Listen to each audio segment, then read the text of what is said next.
So let's discuss some principles that we need to follow for treatments involving the aesthetic area. And there are many theories, many guidelines that you guys can use to plan your restorations, to plan your veneers, to plan your crowns. You guys are seeing now a picture from my book, so you guys are seeing the reference below. And actually there are many lines here of 2D analysis based on photographies that we can consider as well. So for example, the width of a central incisor crown should be 80% of the length of this crown, as you guys are seeing.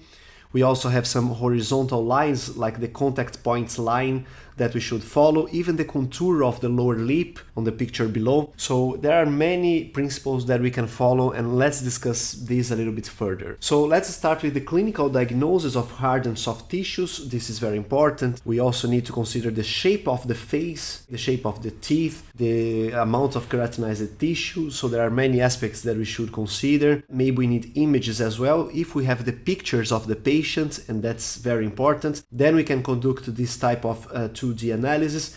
If we have the facial scan of the patient, then we can even conduct 3D analysis by superimposing the face scan with the intraoral scans of the patient. That's basically digital workflow. And as you guys know, we have another course only to discuss about digital workflow here as well. So then we also need to remember about the principles of occlusion and about the vertical dimension of occlusion, because it's not only about statics, it's also about function as well. So it needs to be functional as well. And then about the case prognosis. So each case has a prognosis. Cases with buccal defects, for example, they may have recession of the gingival tissue, sometimes even of the papilla, and we need to consider those aspects as well. Then preparations and implant designs, okay, so the margin of preparations, especially in the aesthetic area, we need subgingival preparations most of the times, so we need to consider this as well. Maybe we need to have a higher thickness of the crown for materials like zirconia. And then can we offer this to the patient?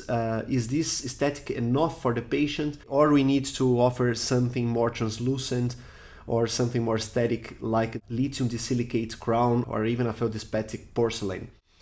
So we need to consider those options, and that's basically leading us to the material selection. Also, the lab communication is very important. So we need to communicate with our dental technologist. In our clinic, our dental technologist would come and then would see the patient with us to choose some shapes of crowns and materials, and we would be talking about this together. So the communication is actually better.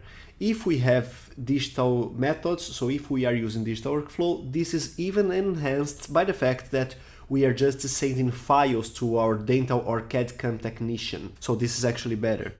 And there's even a recommended reference of an article with some static principles, so you guys might want to take a look at this as well. If we are using digital workflow, as I said, we have another course only to discuss about this, but let's consider the fact that we can scan implants or even preparations and design the restorations on the software, okay, on the CAD/CAM software. This is an example of a software. We have many examples of softwares like the ExoCAD software, like the ZirconZam system.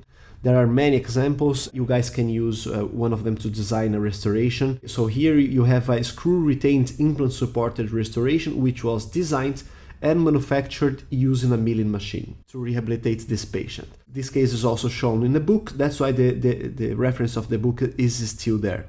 We can also instead superimpose the intraoral scans and the virtual wax-up or even the virtual mock-up to the 2D picture of the patient. And that's why it's very important to have the picture of the biggest smile of the patient, because then we can superimpose this data and we are creating our virtual patient to perform the aesthetic analysis while we are designing the restorations that we are going to manufacture and install in the patient. Sending pictures to the lab is even useful for conventional workflow, but we are going to discuss this a little bit further.